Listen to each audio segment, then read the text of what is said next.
A bully black belt takes his training too far, choking a quiet student past her tap. He doesn't know her father is watching from the shadows. And her father is Jason Statham. The air inside, ironclad MMA, was thick with the smells of effort. A sharp, clean tang of disinfectant layered over the raw scent of sweat.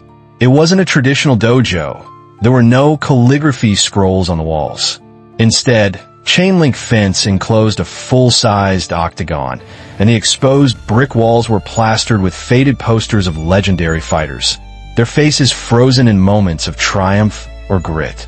The rhythmic slap of bare feet on the cool gray mats was punctuated by the heavy thuds of bodies practicing throws and the low grunts of exertion. This was a place of modern combat, a crucible for building warriors. For Maya, it was a sanctuary. At 20, she juggled a demanding university course load with the rigorous discipline of Brazilian Jiu-Jitsu. Here on the mats, the complexities of her life simplified into a single focus: leverage, pressure, and technique.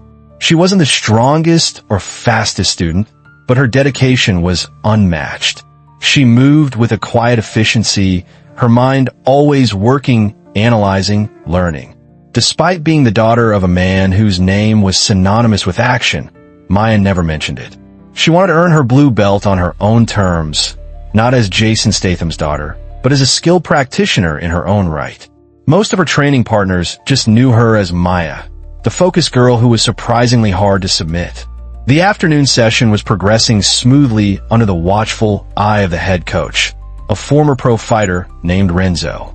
There was a low hum of focused energy in the room, a community built on shared struggle. But that energy shifted the moment Marco the Vice Gallo walked in, tall and sculpted with the kind of physique that spoke of endless hours in the weight room. Marco moved with an unearned swagger. He was a purple belt, technically skilled, but known for using excessive force, especially with lower-ranked students. He called it testing their grit, but everyone knew it was just bullying disguised as training. He scanned the room, his eyes lingering on the newer students, a predator assessing his options. A few white belts instinctively avoided his gaze, busying themselves with drills on the far side of the mat. Maya noticed the slight, cruel curl of his lip as his eyes settled on her. She'd managed to avoid rolling with him for weeks, but she knew her luck was about to run out. "All right, switch partners," Renzo called out. The command echoed in the gym, and as students shuffled around, Marco made a direct line for her. The calm was over. They bowed, a perfunctory gesture devoid of the respect it was meant to signify. The moment their hands gripped, Maya felt the difference. It wasn't the firm, controlled grip of a training partner. It was a clamp. Marco's fingers dug into the fabric of her GI, his knuckles pressing into her collarbone. He wasn't flowing. He was forcing, using his significant weight and strength advantage to crush her posture and drive her backward. Every move he made was an assertion of dominance, sharp and invasive, designed to intimidate rather than instruct. Maya tried to create space, to use her footwork to offset his relentless forward pressure, but it was like trying to stop a battering ram. He was a wall of muscle, and he was enjoying her struggle. "What's the matter, little bird?" he muttered, his voice a low taunt just for her ears. "Can't handle the pressure?" The words were a spark on dry tinder.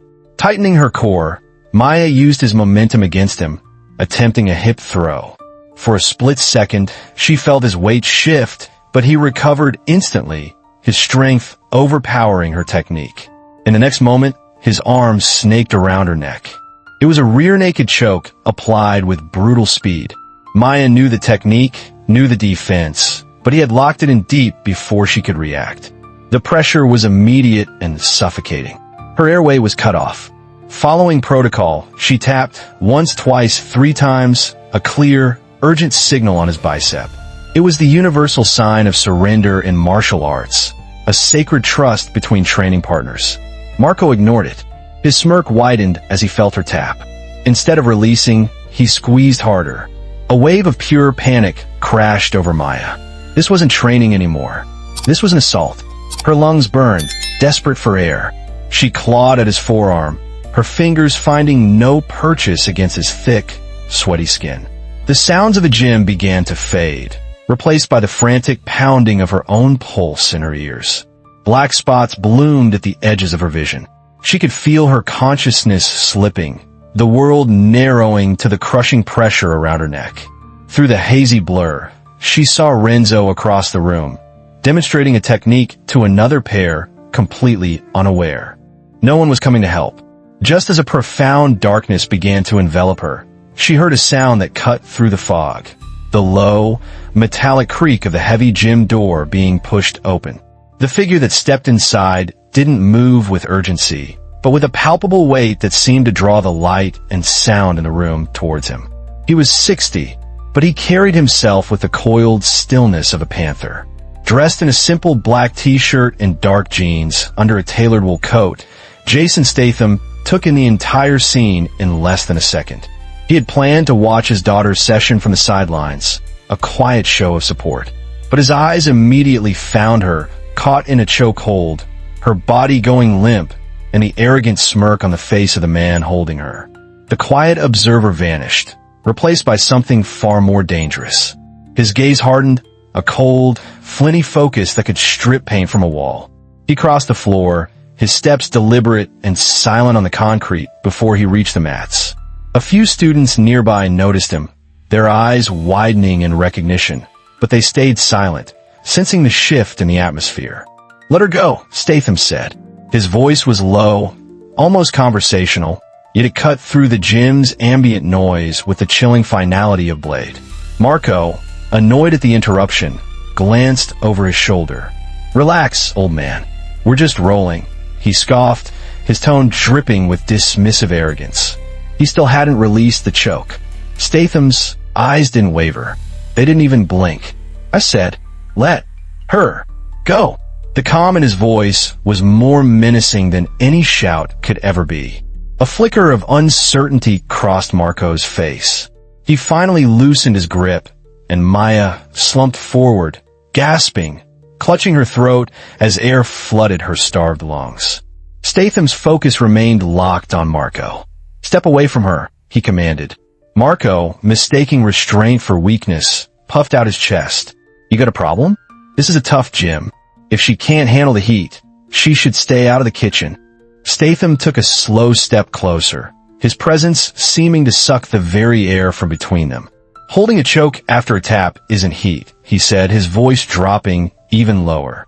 "That's not discipline." Marco's face flushed with anger. He came again, this time throwing a wild, looping overhand right. Statham moved inside the punch with terrifying speed, his left hand parrying the blow while his right hand shot out, not to strike, but to grip.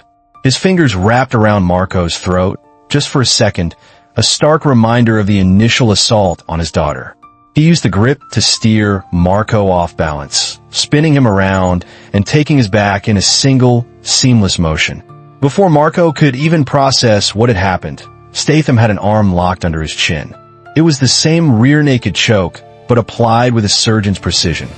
"This is your second mistake," Statham whispered, his voice a cold rasp in Marco's ear. "You confuse cruelty with power. A Real fighter knows when to apply pressure, and more importantly, when to release it."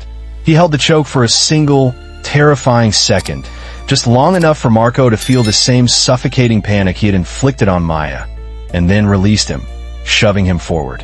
The students watched in stunned silence. They were witnessing a masterclass in efficiency, a complete deconstruction of a bully. Statham wasn't fighting. He was dissecting. And the lesson was far from over. Marco scrambled to his feet, his chest heaving, a mixture of pain and profound humiliation burning in his gut. The illusion of his dominance had been shattered in less than 30 seconds. His dojo, his audience, had just seen him handled like a novice. Rage, raw and reckless, consumed him. "You think you're tough?" He spat, his voice cracking. "You're just an old man living off your 20-year-old action movies." The insult hung in the dead air. A line had been crossed. Statham's expression didn't change, but the cold analysis in his eyes was replaced by something glacial and final. The temperature in the room seemed to drop another 10 degrees. "The lesson is over," he said, his voice barely a whisper. "Now for the punishment." Before Marco could even raise his hands, Statham closed the distance. It wasn't a lunge. It was an explosion of movement. He delivered 3 short, precise strikes. One to the solar plexus that drove the air from Marco's lungs, one to the thigh that buckled his leg, and a final palm heel to the jaw that sent his head snapping back. Marco collapsed to his knees, gasping, his vision swimming. Statham didn't let him fall. He hooked an arm under Marco's, twisting him onto his stomach and dropping down, immediately applying a heel hook. It was a vicious submission, capable of tearing every ligament in the knee. Marco froze, a guttural cry of pain escaping his lips as Statham locked it in. The pressure was immense, the threat of catastrophic injury terrifyingly real. "I can take your knee apart right now," Statham whispered, his mouth close to Marco's ear, his voice a low, gravelly growl that was more terrifying than any scream. "You'll never walk right again. You'll never train again. You'll spend the rest of your life with a limp, remembering this exact moment." Sweat poured down Marco's face. Okay, I get it. I tap," he cried out, slapping the mat frantically with his free hand. Statham held the lock for a second longer, ensuring the lesson was seared into Marco's soul.